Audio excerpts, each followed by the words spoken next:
Good evening, everybody. We're going to get started again. As Ms. Johnson talked about, any questions that you have, please feel free to populate the chat room and we will get to them. We're going to stick to the time and try to keep this an hour. So any questions that don't get answered will be answered and will go up on our FAQ this Friday. Just a couple themed questions. And again, I'm going to read them. We had a lot of questions that dealt with childcare. The first question was, why can champions be in our schools, but all students can't be? Champions is going to operate with approximately 45 to 60 students per building. Again, operating at the level will allow champions to meet licensing guidelines and the Michigan Return to Learn guidelines related to social distancing. There was a declaration last week by our government that kind of added some things in regards to safety to childcare. With only 45 to 60 students, champions will be able to easily monitor and meet all of these guidelines. Our average elementary building enrollment's 400 students, whereas champions is working with 45 to 60 students per building. Operating at full capacity at this time would be challenging for a number of reasons, as outlined by my presentation August 10th during the Board of Education meeting, which can be found on the district YouTube channel. The second question was, how will champions accommodate the virtual learning schedule? Champions will be offering time in the day for students to do their virtual learning with their teachers and complete assignments each day. Champions' regular before and after school programming will occur, and they will offer a midday option that will include time for assignments and learning to be completed. The district will provide desktop computers for students without a device in these rooms at our 12 buildings. The third question, what child care options are available to Wwcs staff and families? Champion Child Care Program, the district's been working closely the last few weeks with champions to help meet the child care needs for both our staff and families.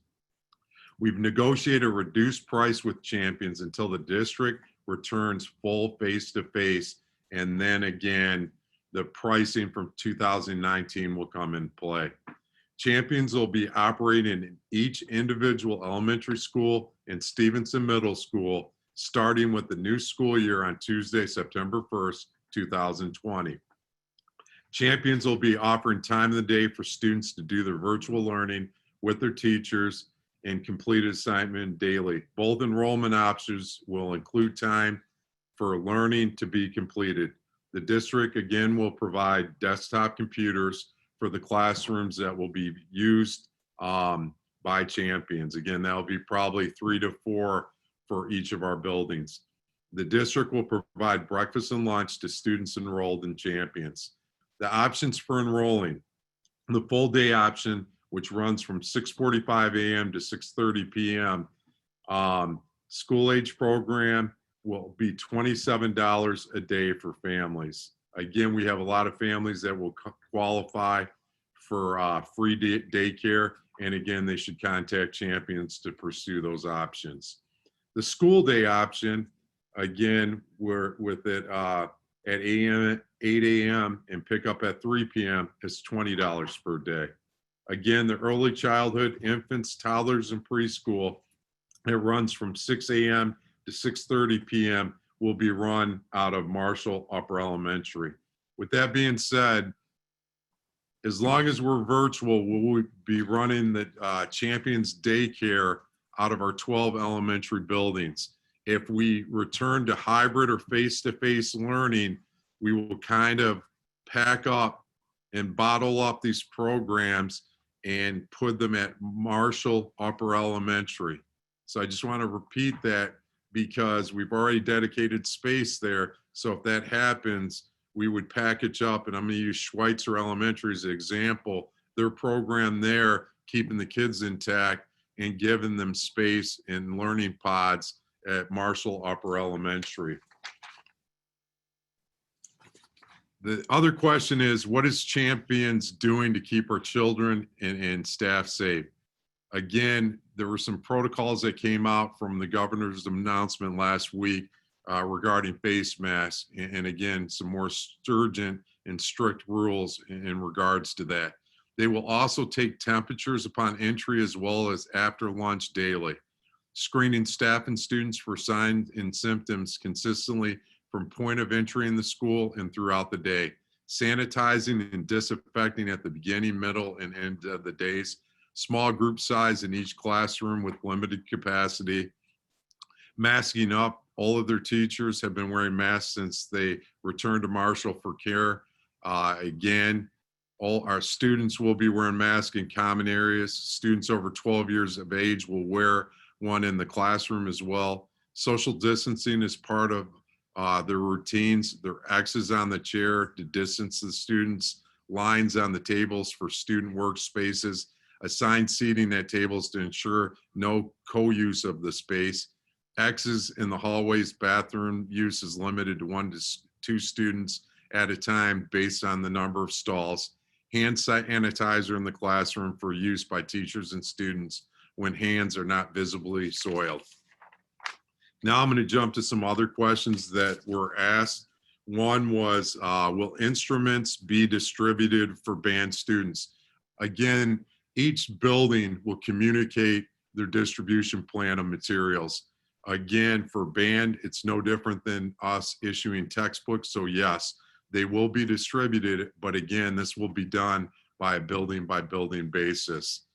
Do we have to pay for the devices provided by the district? No. We will have parents and guardians sign an AUP to release the technology. I'm going to ask Mr. Wenzel to provide a little bit more on the computer distribution. Yes, so we are going to distribute our existing Chromebook inventory, starting with the elementary buildings first, the week of August 24th, so 12 days from now. And we will exhaust that inventory and then move to our purchase devices. We are doing everything possible to acquire devices to go to a full one-to-one deployment. So we have 5,000 devices currently on order. And if they don't arrive in time, and it looks like they may not, we will do everything possible to get alternative devices and get them in the hands of students as soon as possible. Okay, thank you. The next question, will elementary specials be offered? Yes, they will. Again, on Monday, we will be releasing all elementary, middle, and high school virtual schedules. Again, they will be released on Monday. Right now, we're trying to fine tune and balance them because we understand some families might have an elementary and high school student or might have an elementary, middle, and high school. So we're trying to figure out any conflicts that we see before we release it to the public. But those will be going out Monday so everybody in our school community can see it. Again, a lot of that information is going to be communicated through our buildings. And if you have specific questions related to your buildings, please feel free to contact them. The next question was, I'm confused by remote instruction, virtual learning, and distant learning. What is the difference? Really, to be honest with you, they're all the same thing. Again, I think some of the confusion is because we have 2 online options. One is called the Wayne Westland Online, which uses Ingenuity as its kind of canned content with the Wayne Westland Teacher Mentor. Our virtual model, which was voted on Monday, 6-1, is the way that we're starting the school year. So again, for the Ingenuity, families would want to apply for that before August 17th. Families that have already applied can expect a call from a district representative in the next couple days to make sure they still want to follow that option based on the decision that was made on Monday. So we will call to make sure, and when people call, they're going to explain the difference between the 2 models. How long will we be doing distance learning? Will my child's teachers be teaching them? Okay, I'm going to break this up into 1. How long will we be doing distant learning? So we will start the year in distance learning or virtual learning. It will run till October 23rd. That's a check-in point that we've created. So again, that 9-week period will be virtual. With that being said, there might be learning pods and service pods that could be phased in during that time. So for example, special populations like special education, after 3 weeks, we could start to phase in some in-person learning there. I'm using TAG as an example, a program that could possibly be phased in small numbers. Another program that could be phased in is the William D. Ford Center classes, the CT classes. We would have to work with the teachers and administrators there, but mirroring higher learning, what they're doing is, as much as they can, they're driving a digital curriculum with their students, but if they have lab classes, they're opening their labs so kids are pushing in. The same concept could be used with our CTE classes, because some of it requires hands-on learning, auto mechanics, HVAC. What we would do in those cases is possibly see if we can't open up some of those labs and have some of our students kind of push through in smaller numbers so we can social distance and follow all the safety measures in phase 4 of the return to school plan. So again, those are open, and we may explore opportunities that we can phase. And again, it has to be safe for everyone in our school community. Will my child's teachers be teaching them? Yes. So I want people to try to envision this. We are taking the existing building schedules, and all we've done is put them basically in a virtual environment.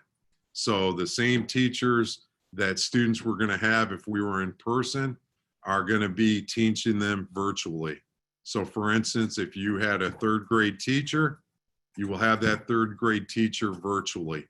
If you're a high school student and you have your 6 classes that you've selected, you will have 6 hours with different teachers that will push in virtually. It's the same thing. Part of the reason we did that is because the difficulty, everyone's hope is as soon as we can, as soon as it's safe for everybody, that we can return to in-person learning. So again, our models mirror each other, both in a full traditional and what we're doing virtually. The next question, how long will my child have been on the computer each day? We know best practice speaks to no more than 2 or 3 hours. So I want people to try to envision this. Let's say there's a class from 9 to 10 a.m. The direct instruction from the teacher might last for 10 to, let's say, 20 minutes. The teacher gives an activity to the students. The students are working on that activity. The teacher stays on during that span. So if kids have questions, they can ask the teacher for more clarification, just like they would if they were in an in-person setting. So again, we're going to be very conscious of that.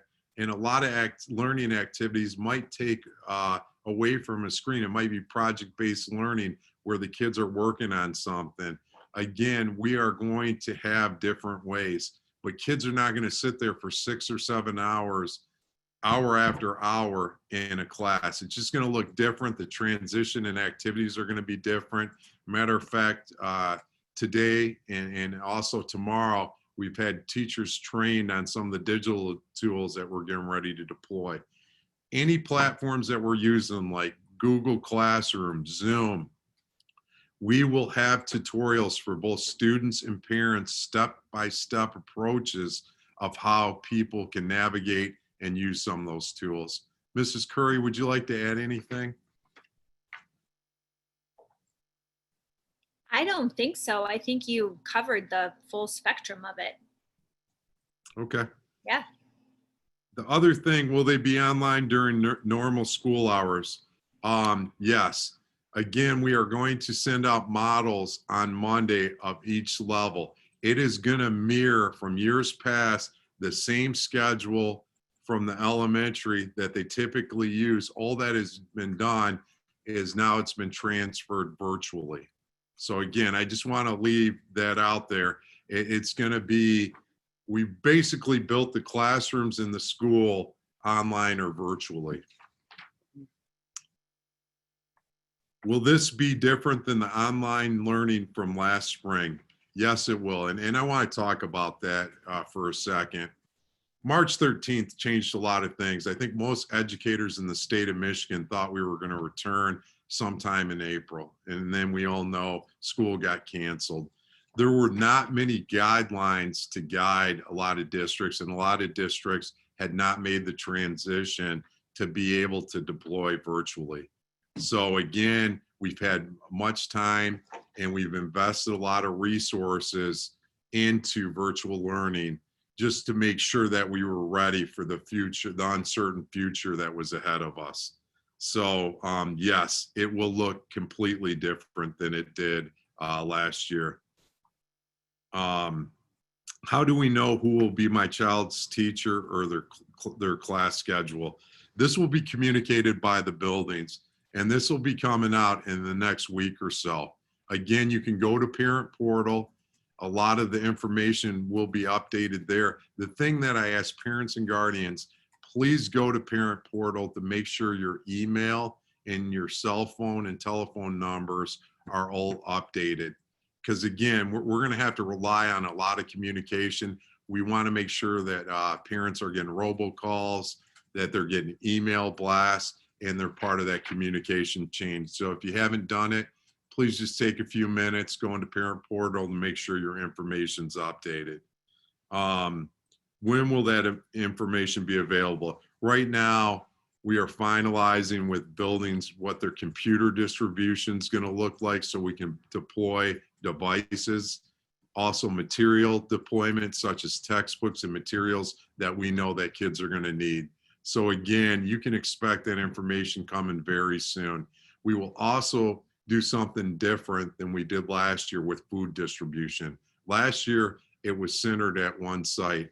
We are going to distribute food from all of our buildings, and we will set days on when those food distributions will take place.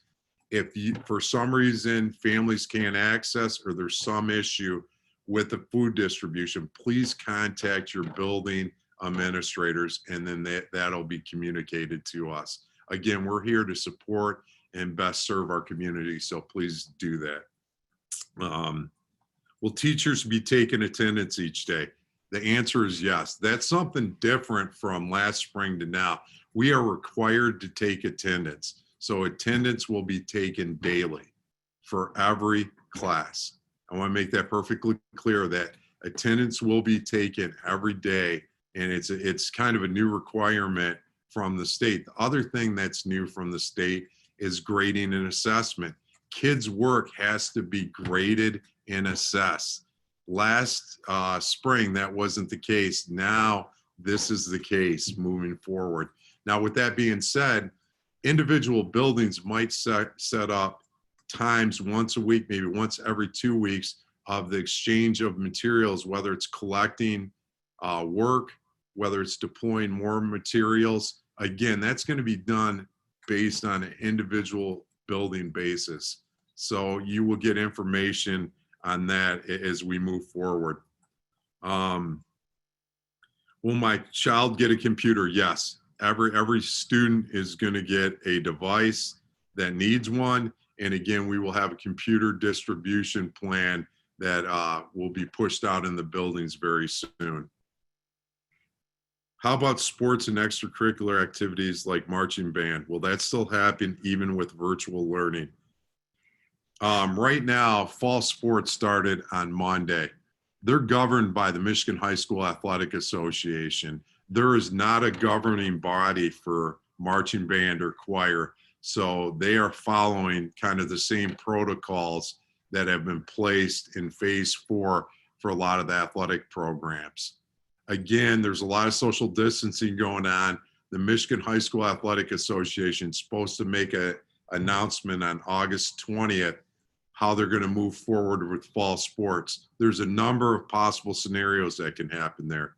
They could cancel the fall sports season. If that was the case, then all of our band competitions, all of our athletic contests would be canceled. They could proceed with certain sports like golf, tennis, cross country, but cancel like or move sports like football, soccer, and girls volleyball. So there are a lot of different scenarios that could happen.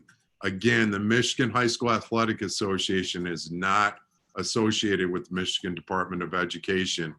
They basically provide the governance over high school athletics in Michigan. If you are a member of the Michigan High School Athletic Association, and the reason most districts are is so that they can participate in postseason play like districts, regionals, playoffs, things of that nature. So again, we are awaiting their decision, and we should hear something very shortly because they're supposed to make an announcement August 20th.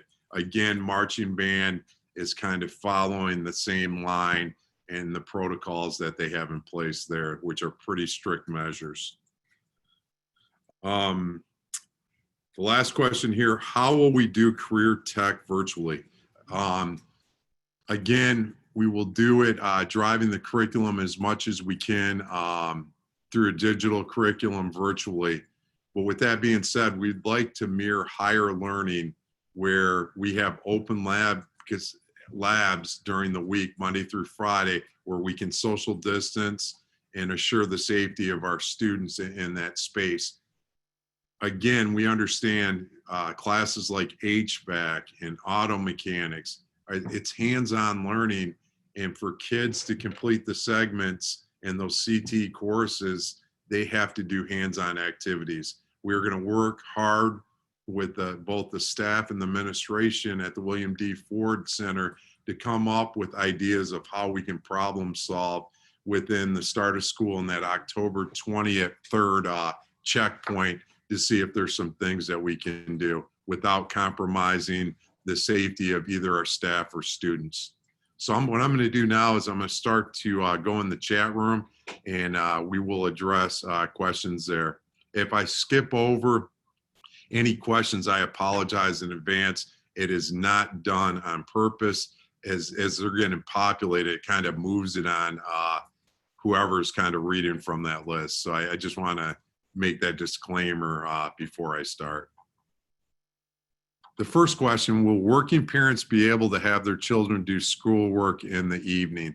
Yes, and again, the thing that I would suggest to parents, this is a unique situation we're in. For the last 100 years, we've never seen anything like this in our society. As far as I can remember, even as a student in school, being a teacher, we've never seen anything like this.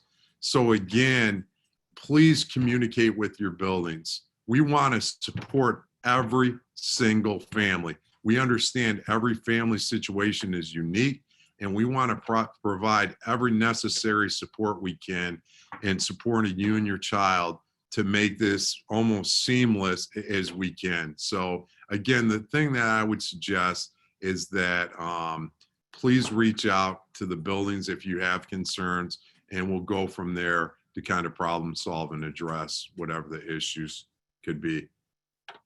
I gotta draw back up.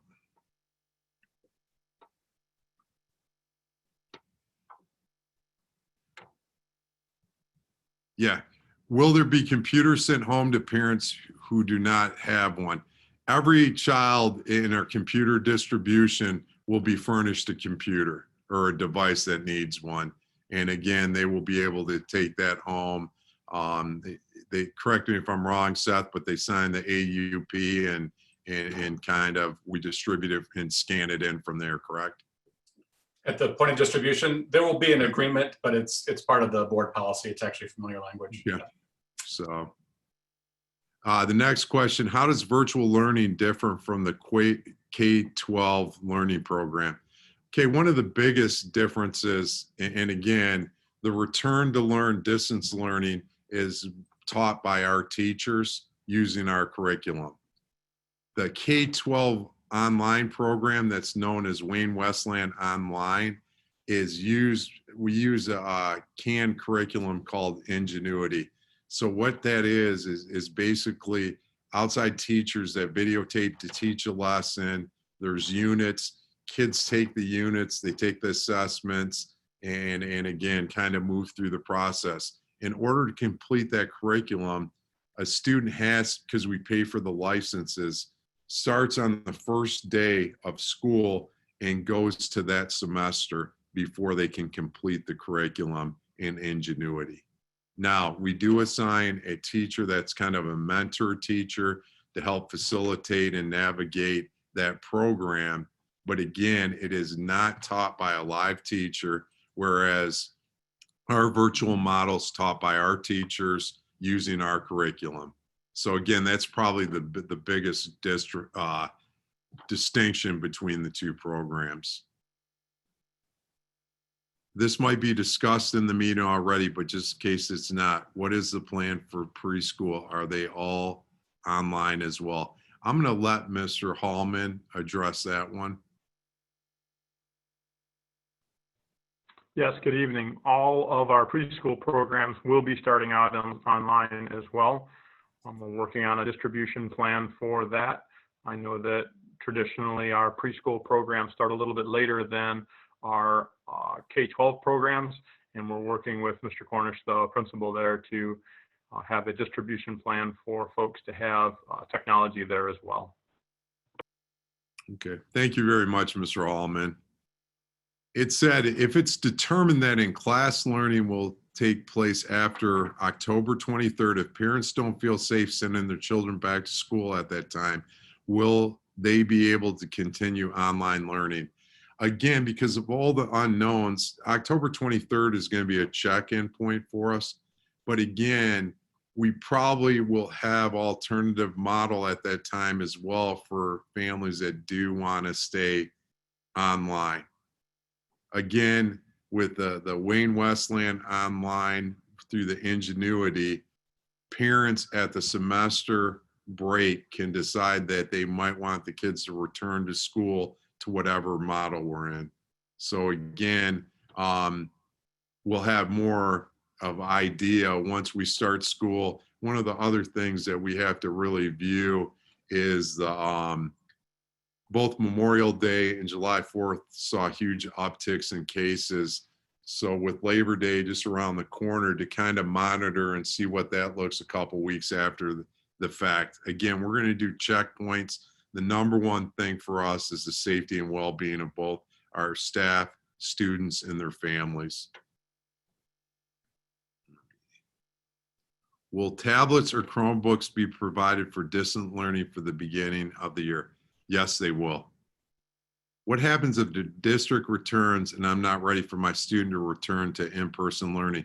We will have alternatives for families, again, to have that option if they don't feel safe of sending their children back if we are in either a hybrid or full traditional model.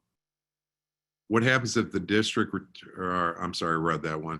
Maybe for those of us hearing this for the first time, why do we want to know about Champions? Champions is just a child care provider, and we had a lot of questions on our FAQs that dealt with Champions, so we wanted to make sure that we answered those questions. Can you explain Chromebooks and if they will be available to students during virtual learning? Yes, again, we will have a computer distribution schedule coming out for each building where we will deploy devices for our students. How will virtual learning for TAG differ from the traditional public school at the elementary level? I'm going to have Ms. Curry address that one.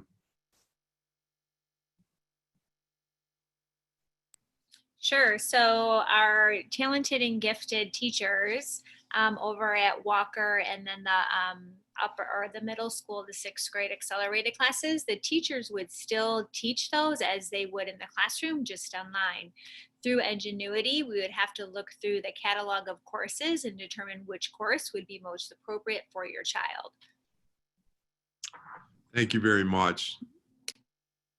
The question is, do we have to sign up for computers? The answer to that is no. What we will do is we will be pushing out through our buildings our computer distribution schedule so families know when they can come up to the school to get both devices for online learning. There might be textbooks. I know one of the questions I read earlier, band instruments, All of those materials will be distributed by the individual buildings, and we will communicate that schedule.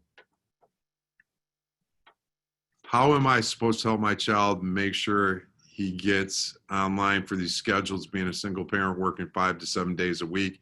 He's home and I'm at work. There is no one here to make sure he's doing what he needs to and supposed to be doing. This is going to be different again than it was in the spring.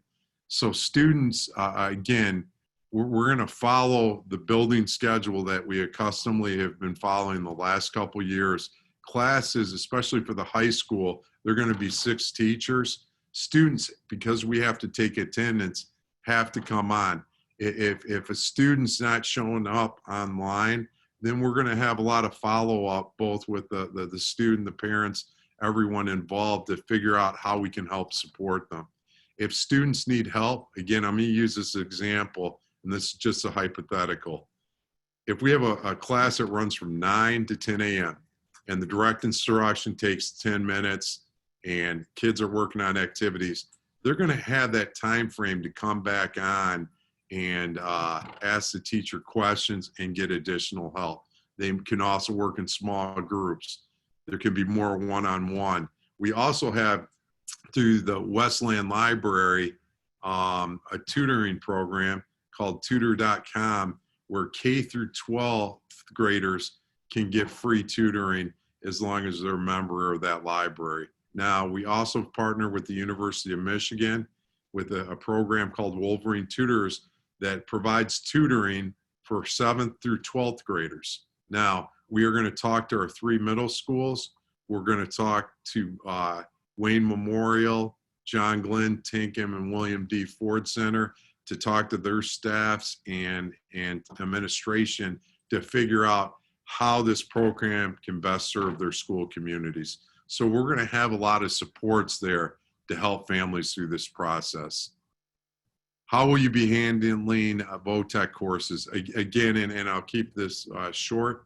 What we're going to do is we're going to collaborate with the staffs at the William D. Ford Center and the administration to try to see if it's possible at some time from now at the start of school through October 23rd that we could phase in some in-person learning in small lab learning pods based on courses, and keeping the numbers small so we can social distance and do all the safety measures in phase 4 of the plan.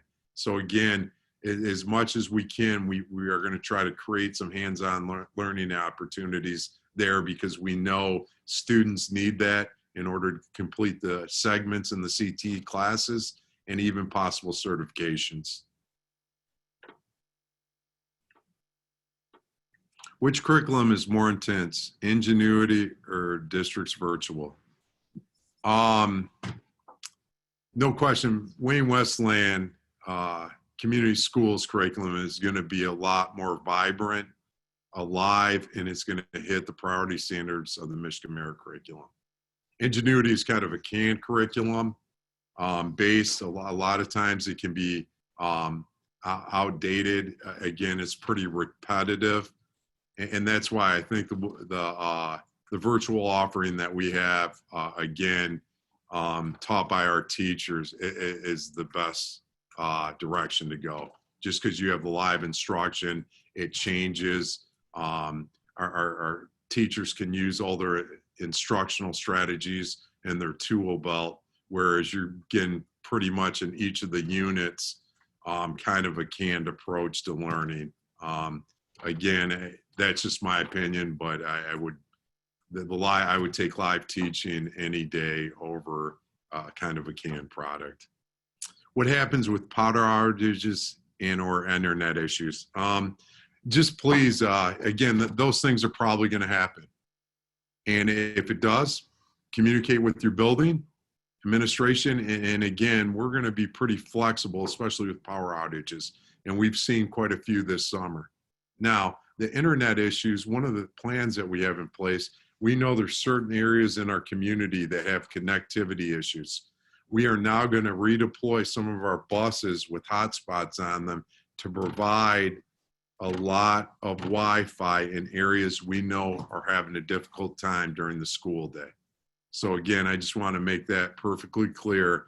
we're going to address it. If you have things that extend past that, again, please contact the building.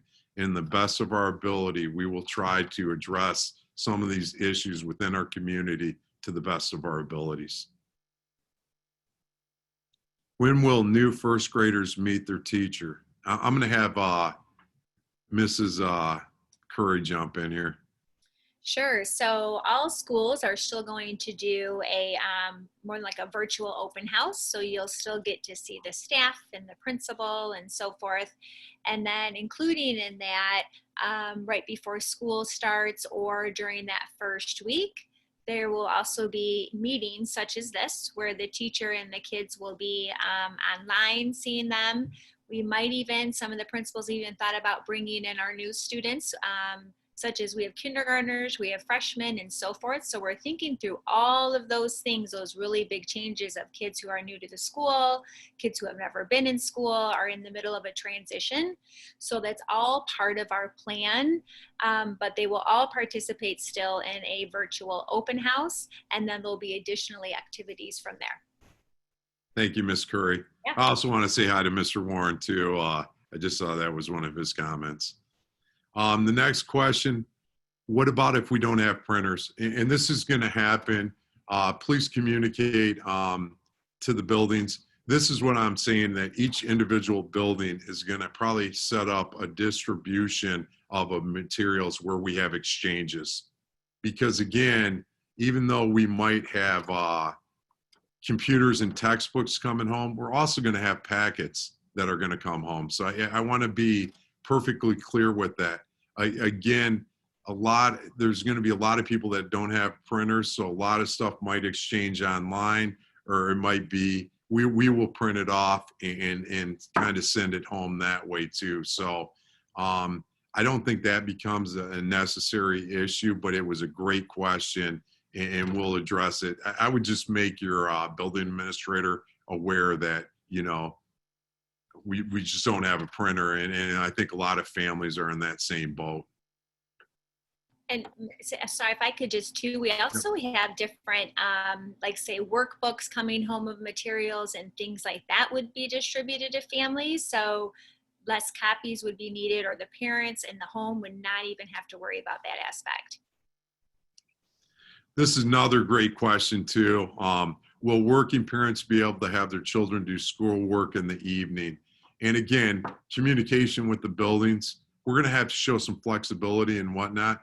Kids can get on because we have to take attendance. There's direct instruction. There's also the supports that are going to be built in at that time. And again, we're going to provide online tutoring too to help students across the board. So again, the biggest thing is communicate to the buildings some of the fears and concerns you have, and they're going to be addressed. I think after the first 3 weeks, we're really going to have a baseline and an idea of kind of getting everybody in this routine. Next question, will parents be able to get a list of assignments and projects given while online? Absolutely. Some teachers are going to have websites. A lot of people project kind of that weekly schedule of where the instruction's going.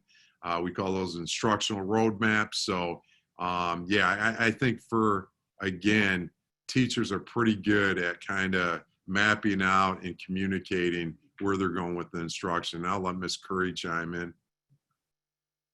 No, I absolutely agree with everything. I truly have nothing to add to that. I would have answered it the same exact way. Okay. I think you covered the whole, yeah. Okay. We will have textbooks for virtual learning. Yes, again, I think in some classes there will be textbooks that are coming home, again, as a supplemental material. The textbook is never the curriculum.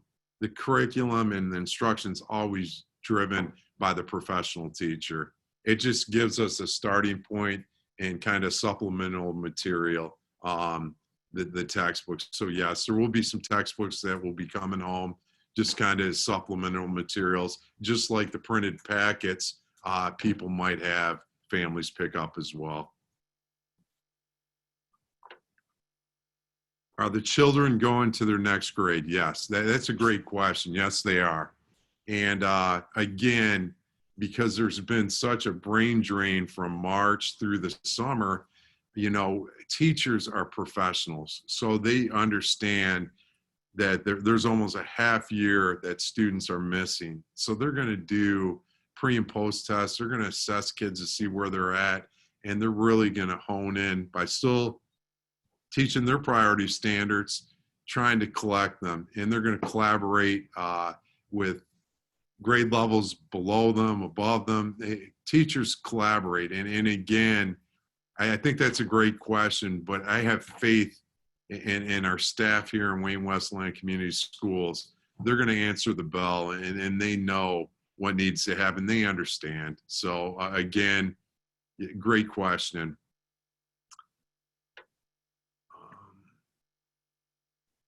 How is it going to work for my now first grader that was already behind before COVID? Will kids be in the class together, or will you be trying to keep the classes from last year together so they know each other? I'm going to let Mrs. Curry chime in on this one. Sure. So as far as class placement, the schools and the staff do the placements of each grade. And so what happens there is they'll probably have some classmates as they did last year in their class. Some classes fully loop. It just determines on the building as well. And then as far as catching up or worried that your child's behind, teachers, they truly are the experts and they know your kids. So as soon as they come to them at the beginning of the year, as they're getting to know them, they're doing assessments, they're really seeing what the strengths and challenges are, and they meet their needs right where they are. So if they are behind, right, they're going to meet them where they are and give them what they need to move them forward. Same thing, and if they're really advanced, they're going to meet them where they are so that everybody shows growth. Thank you, Ms. Curry. If you choose Wayne Westland Online, do we need to stick with it the entire year? Great question. No, you don't. But you do have to stick for one semester. And the reason being is we pay for licenses. And in order to get through the curriculum, you have to start at the beginning of a semester and then end at that semester. At that time, if you decide, you know, I want my kid to return back to the return to learn model the school district's using, they'll be able to do that at that time. And we'll spell out as we get closer, because there's a lot of unknowns, we'll spell out a window and make sure we communicate that to families so that they understand that.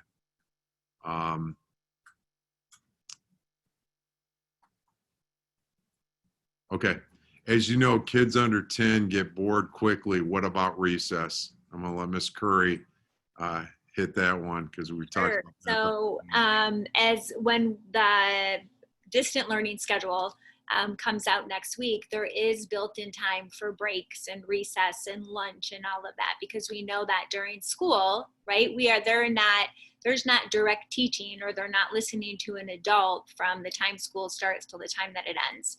So within that, we built in times for whether it's recess, I'm going to say that, or, you know, break time at home, because we know that elementary kids, recess looks differently, whether you're in elementary, and then in high school, the way you take breaks is much different.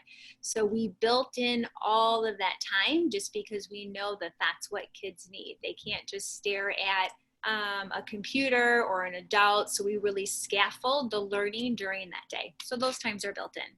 Although I can't give you a playground at your house, but they're built in. And then the next question, if I want to continue online school after schools open up, will that be an option? We will always provide that option as much as we can to our families, because we understand, again, some of the fears and stuff. So that will be an option. What it looks like, I can't define it right now because I don't know where we're going to be at and stuff like that. But I can tell you wherever we're at, we will always have a viable option for all families. What about special education students who are to receive extra support? I'm going to turn this over to Mr. Hallman. Thank you again, sir. Special education students that are required to receive those services will be receiving those services virtually. And so the special education providers that you're familiar with are going to be the people that are going to be delivering those services, but just via Google Meets or Zoom or some other, or maybe FaceTime, some other form than that face-to-face to begin the school year. After the school year gets going, we're going to be taking a look at some baseline data in terms of student successes towards their goals. And if there are issues, then we can start looking at the kinds of things that we would need to put into a contingency plan so that we make sure that we have students that are meeting their goals, achieving and getting the accommodations that we've set forth in their IEPs. But just as each student is an individual, all of those plans will have to be individualized as well. Thank you, Mr. Hallman. And again, I just want to project this out too. Mr. Hallman and his staff next week will be setting up a Zoom call because again, we understand the variance of special education questions can really vary from family to family. So we want to set up a forum where we can answer some of the questions that are specific to your child. So again, we'll send that communication out as well.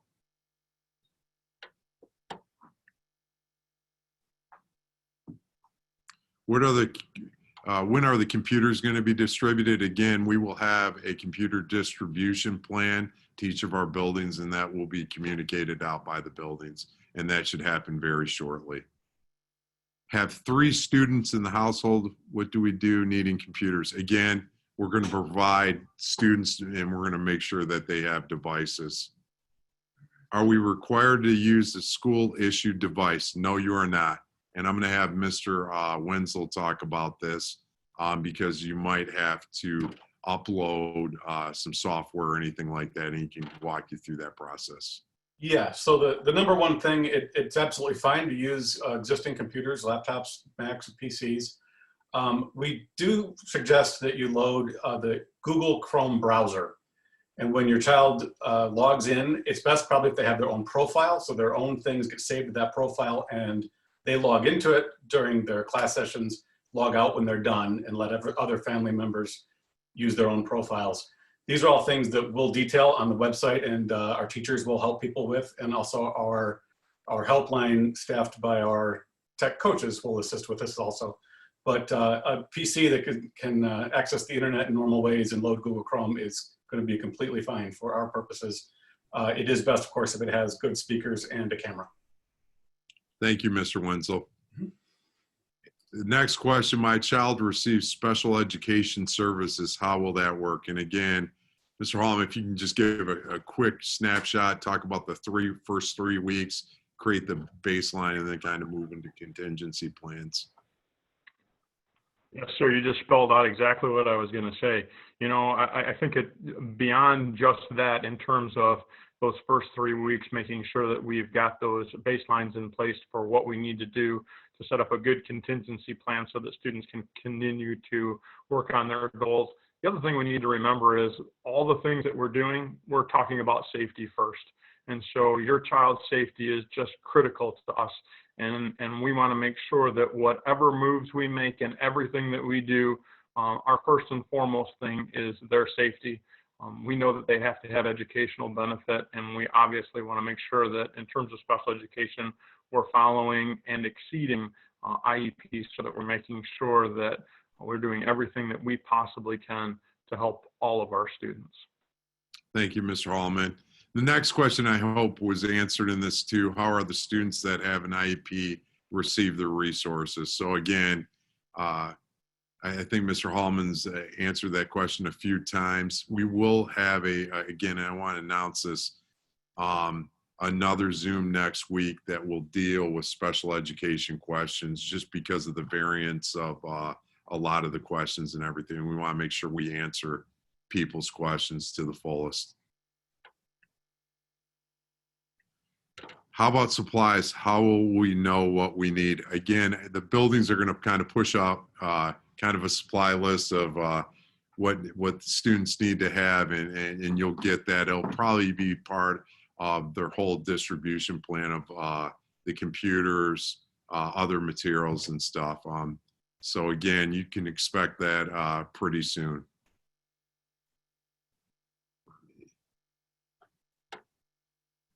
can we opt out to go with a different program if the virtual learning doesn't work for our children? Would we be able to do the other online option? No, because again, the ingenuity, students can't move. If they pick that platform, they have to stay on it. The other issue is we go through the semester. Let's say a student starts with the return to learn, distant learning, virtual option that we have. We can't just move kids in and out of those two platforms. So again, if someone picks the ingenuity, they're going to have to stay in that platform at the beginning of a semester till the end of that semester, and then they have the flexibility of moving at that point. Can advanced AP class students sign up for the K-12 and still take AP learning? I'm going to have Ms. Curry, she answered this earlier today too, so turn it over to you. Yeah, sure. So with Ingenuity does offer advanced placement courses. So we would just have to look through the course book when you are registered for there, and with the counselor and the mentor, determine what classes are best. Thank you very much. Yep. The next question is Ingenuity a semester commitment or 1 year? Again, it's a semester commitment with the option if people want to return, they have the ability to do so. The other question is, can kids still attend marching band or Voc Tech? They can do all the extracurricular activities that they would do in their home school. Part of the reason for this, right now the state assessments have not been waived for the fall. So again, students are assigned a building that they have to go to for the state assessments. Now, the Superintendent Rice has sent a waiver to the federal government to try to waive the state testing. But my point is, the kids can do anything extracurricular that their home schools are doing. Now, the VOTEC's a different thing because that is part of the school day. So again, they might not have that option. I'll let Mrs. Curry kind of chime in on that. No, we're on the same page with that. And I think that as we go through, as we get some more specific questions, but I think that's just is that you sign up for the semester and then that's the deadline. Thank you very much. Yeah.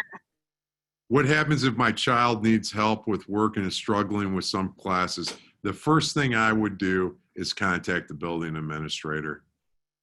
They'll connect your child with the counselor, the teacher. They will build kind of a plan to help support your child. Again, this is a new world, and for a lot of us, this will be the first time that any of our kids have ever taken online or virtual class.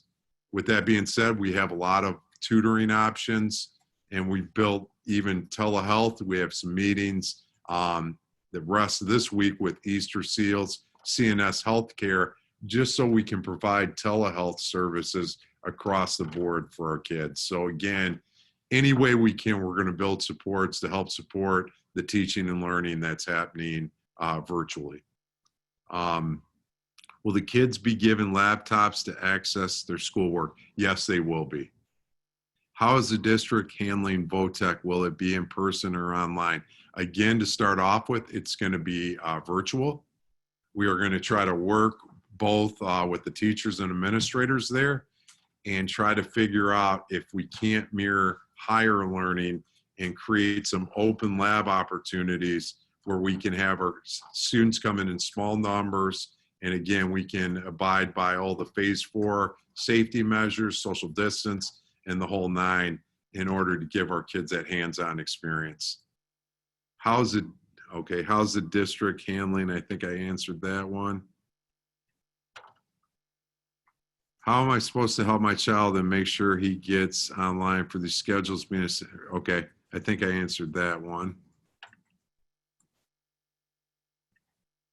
How will buses work when the students return to school? They're going to return to their normal bus routes. We still have bids on bus routes.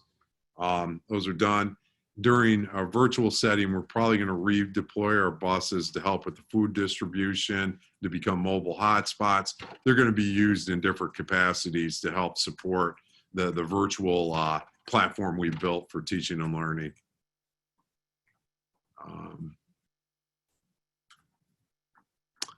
Please provide information regarding workspace ergonomics to parents and students. Hunching over to work on a Chromebook for long durations is not good for anyone. Chromebooks can be attached to external monitor. If I preferred, can be placed on a riser with a proper keyboard to help with this.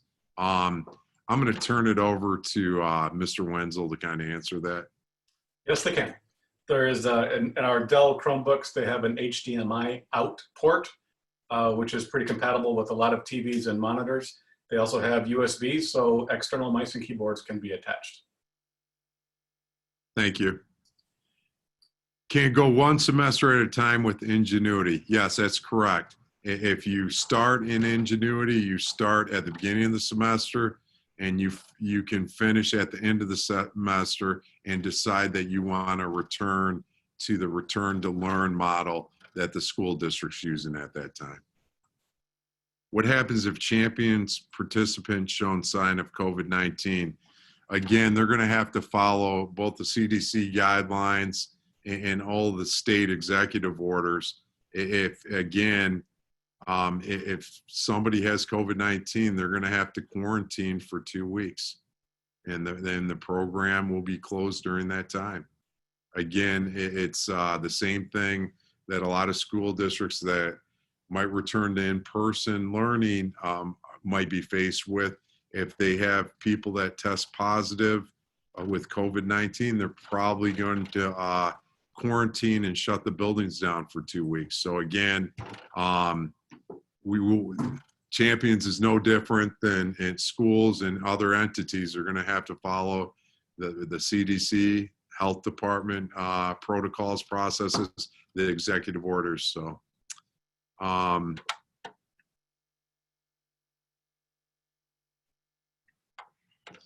if we use our own computers at home, are there programs we need to upload for our child's grade level? Yes, I think Mr. Wenzel talked about that earlier. And again, he's going to send out communications on that. We're also going to build tutorials and kind of information piece to help families. If you want to add anything, Mr. Wenzel. Yeah, just specifically Google Chrome browser. It's free, and we'll provide some best practices for logging in and signing out of that browser. One other piece too I want to add is that the laptops that we issue out only do school programs. So families are not going to have, or students I should say, aren't going to be able to do more than that. So I want to be perfectly clear with that. Will this information be sent via email or through Parent Portal? How do we sign up for Parent Portal? What I'll ask tomorrow is for our communications department to launch again all the steps and how parents go about to sign up and kind of change their information in Parent Portal. So we can do that. That's an easy fix. Thank you for the question.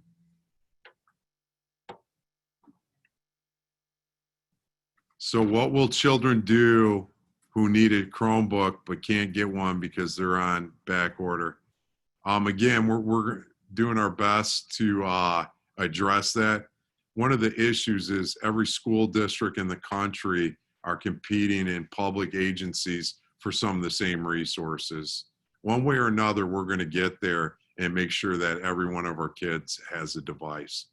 So again, you know, I know before I got here, there was a survey that went out in June to kind of determine what families possibly had devices and which families needed devices. So one way or another, we're going to troubleshoot that the best to our abilities. But I do want to say there are a lot of districts that are fighting for the same resources, not just in Michigan, but nationally right now. if I'm a single parent, work 12-hour night shift and sleep during the day, and my children are not on during the set times, can they go in the evening and still get their credit? What will be my kid's best option? Again, I would just communicate a lot of the fears that you might have with building administration. And again, we're going to come up with solutions to try to figure out how we can best support our families. Again, this is something that's unique and it's new to all of us. So anything that we can do to help, again, we're going to help, because again, if I work a 12-hour shift, I'm going to need to sleep, and we want to help you with that. So please, the best advice I could give you is contact your building administration. We'll kind of go from there. I'm going to take one more question.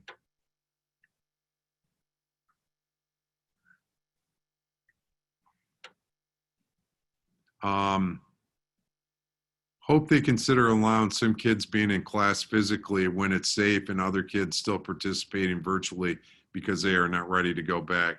It would still be for a full class or just half and half.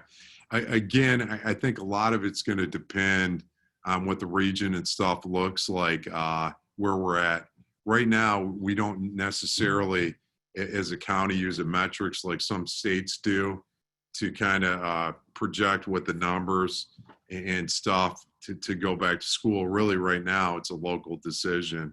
Again, if we can, I think everyone's goal is to go back to in-person learning at some point in time. But again, as Mr. Hallman talked about early on, the number one thing is the safety and well-being of both our students, our staff, and our families. And we are not going to compromise that. So again, I think we're all in the same boat. We'll always carry that online option for families to make sure it's there for them. But again, we're going to have to wait to see, because things change from week to week, change, constantly. So again, till we have a good grasp of where we're at, we're going to have to just kind of wait and see. That's why we set up some checkpoints to give us that opportunity. I'm going to take one more question, and let me see. Okay. Will parents be able to get a list of assignments and projects given while online? Yes. Again, most teachers create instructional roadmaps, hand out calendars, have websites. Teachers do different ways to get the message out to parents so they know what's due and what's not. Again, one of the biggest differences between the spring and now is that we have to grade and assess, and we have to capture that process. So again, teachers are very creative. They're professional. So again, they're going to communicate all these things. I'm going to end it there. So any of the questions that we did not get to will be part of our FAQ on Friday this week. The one thing I do want to thank our school community, our parents, for, again, how active you've been. And I would highly suggest, if you have questions, please contact your buildings. And again, as we get some things that are barriers or whatever they may be, we'll try to problem solve and help families kind of address some of those barriers. So again, I hope everybody has a wonderful evening, and thank you again. Take care.